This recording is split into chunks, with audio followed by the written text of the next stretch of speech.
Catequese Diária, com Dom José Roberto Palau, Bispo da Diocese de Limeira. Olá, amigo ouvinte da Rádio Magnífica 103.5 FM, a rádio que é uma ideia de Deus, e vocês já estão acostumados conosco nesse horário, não é? Eu sou Adriana Campos e tenho aqui ao meu lado o nosso pastor, o Bispo Dom José Roberto, que vai continuar o bate-papo conosco e hoje vai falar sobre uma data, uma celebração muito importante, que é o Sábado Santo. Como vai, Dom José Roberto? Bem, graças a Deus, Adriana. Minhas saudações a você, a todos os nossos rádio ouvintes, né, da Rádio Magnificat. Então, hoje, finalmente, nós chegamos ao ponto culminante do Tríduo Pascal, que é o Sábado Santo, a Vigília Pascal. Por que Vigília? Porque ele acontece à noite, né?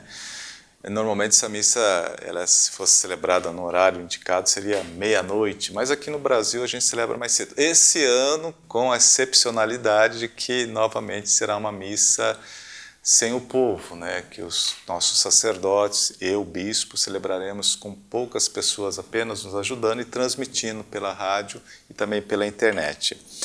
Essa missa ela é muito conhecida do nosso povo porque ela tem muitos símbolos, né?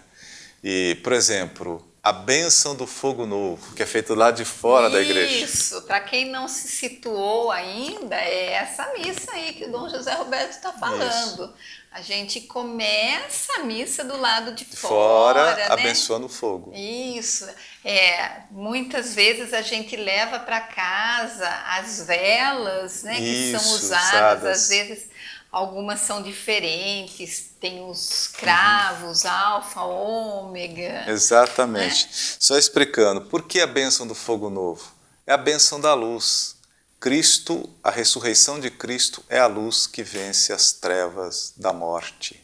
Então nós não vamos ficar na escuridão da morte. Nós ressuscitaremos com Cristo para a luz, né? A luz inextinguível, que não tem fim. Então, no sentido da bênção do fogo é essa, é a luz. Cristo ressuscitado é a luz que vence as trevas. Depois que abençoa o fogo novo, o padre acende o círio pascal, aquela vela grande, né, que a Adriana falou aqui, que tem algumas letras, o alfabeto grego, alfa e ômega, que a gente pode dizer com o alfabeto da língua portuguesa seria o A e o Z. A primeira letra e a última. O que significa isso? Significa o seguinte, princípio e fim.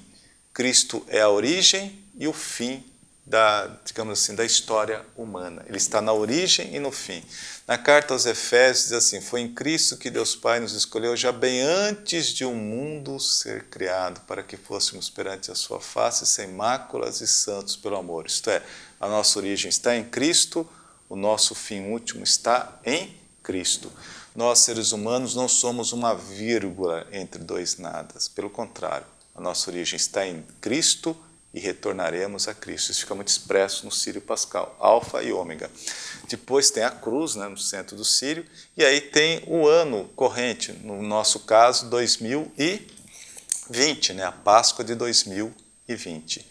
Depois o padre entra com o círio pela igreja, né, cantando 3 vezes aquela antífona, eis a luz de Cristo, e o povo responde, demos graças a Deus. E vai acendendo as velas do povo, com o círio aceso. O círio aceso simboliza quem? Cristo ressuscitado. Por isso que é uma vela grande, que vai ficar no presbitério durante os 50 dias do tempo pascal, até a celebração de Pentecostes, simbolizando a ressurreição do Senhor, que é o ponto máximo da nossa fé. Como diz São Paulo, se Cristo não tivesse ressuscitado, vã seria a nossa fé. A nossa fé tem o seu centro, o seu fundamento, o seu alicerce na ressurreição de Cristo. Aí o padre entra com o círio pascal. O círio também ele é utilizado nos batizados, né? Quando o padrinho vai lá, acende a vela no círio pascal, né? Vem com a vela, retorna, simboliza o quê? O dom da fé que é plantado no coração daquela criança, né? O germe da ressurreição, porque com o batismo nós recebemos o Espírito Santo, a graça incriada, e a missão do Espírito Santo é gerar Cristo em nós, né? Formar o homem novo, o novo Adão. Mas muito bem, depois que o padre leva o círio, coloca o círio no pedestal, é cantado o Exulte, né, que é um canto belíssimo, né, acho que todos devem ter bem assim na sua cabeça o canto do Exulte, né, daí é importante acompanhar também pela rádio, né, e que fala da ressurreição de Cristo, a vitória de Cristo sobre o pecado. E depois vem a liturgia da palavra, que tem várias leituras do Antigo Testamento, Adriana. Então, isso é uma missa também, ela é longa, né? Mas é riquíssima, Exato. né? Tem muita gente que fala, eu não vou nessa missa porque ela é muito comprida, ela é muito cansativa. Mas é de uma riqueza, né, Dom José Sim. Roberto? Assim, dá pra gente mergulhar mesmo exatamente, nela, né? porque começa lá no Antigo Testamento falando da criação do mundo, da bondade de Deus, criou o mundo, né? O ser humano é um sonho do amor de Deus, por isso que Deus nos criou. Depois fala do sacrifício de Abraão, né? Da aliança que Deus firmou com Abraão. Depois fala da passagem do Mar Vermelho, o êxodo, o povo de Israel. E depois vem para o Novo Testamento, fala do batismo, a teologia do batismo. Com o batismo nos tornamos filhos de Deus, né? Participamos do mistério pascal de Cristo, paixão, morte e ressurreição, geralmente a carta aos Romanos. E depois a leitura do Evangelho, que nos fala da ressurreição de Cristo, do túmulo vazio. E aqui eu queria fazer uma menção seguinte, o túmulo vazio, sim, é um dos sinais da ressurreição de Cristo. Mas a prova cabal da ressurreição de Cristo são as aparições. E é interessante porque são aparições, não são visões. Há uma diferença entre aparição e visão. Na aparição, Cristo aparece a várias pessoas ao mesmo tempo e elas não perdem aquilo que a gente chama de circunscribilidade. O que é isso? Eu não perco a noção do que está ao meu entorno. Na visão, geralmente aparece para uma ou duas pessoas ou só para uma e a pessoa que tem a visão perde a noção de tudo o que está à sua volta. Nas aparições de Cristo, não. Ele aparece a vários discípulos ao mesmo tempo. Por exemplo, quando ele aparece aos apóstolos, segundo domingo da ressurreição, Tomé. Tomé não foi à missa no domingo. Aí não teve contato com o ressuscitado.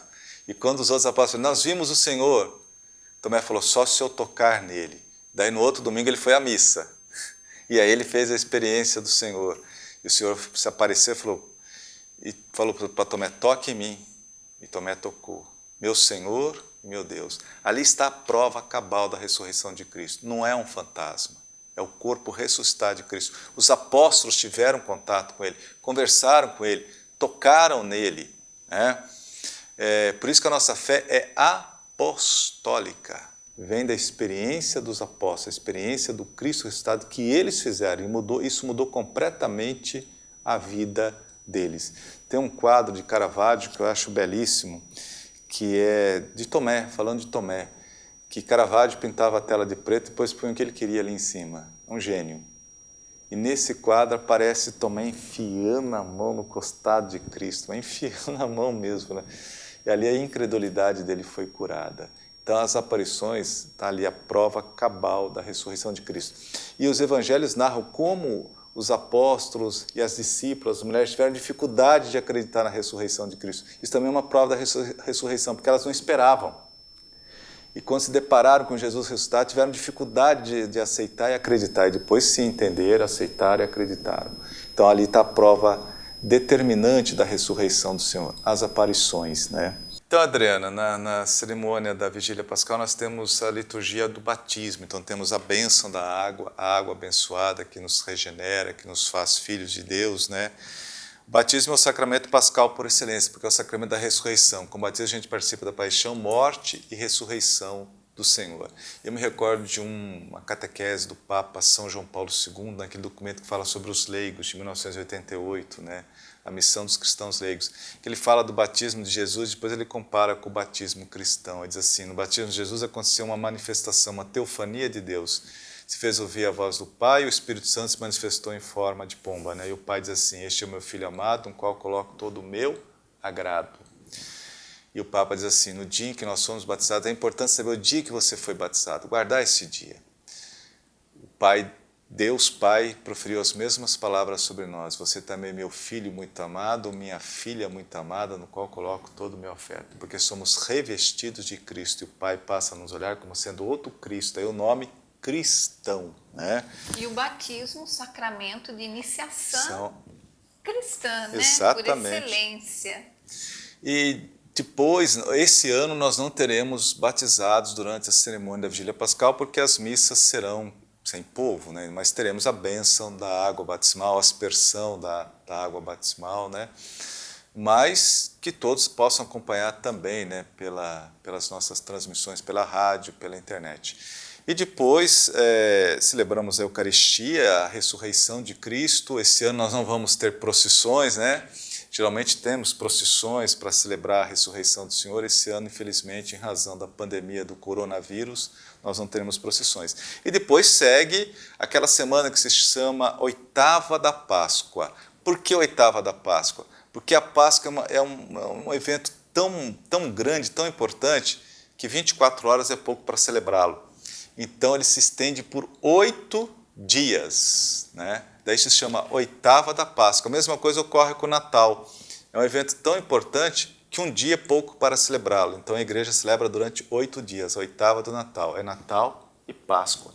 Então por isso, durante 8 dias, nós celebramos efusivamente a ressurreição do Senhor. E depois continua o tempo pascal por 50 dias até a cerimônia de Pentecostes, quando nós celebramos o encerramento do tempo pascal com o envio do Espírito Santo, que dá continuidade à missão de Cristo na igreja.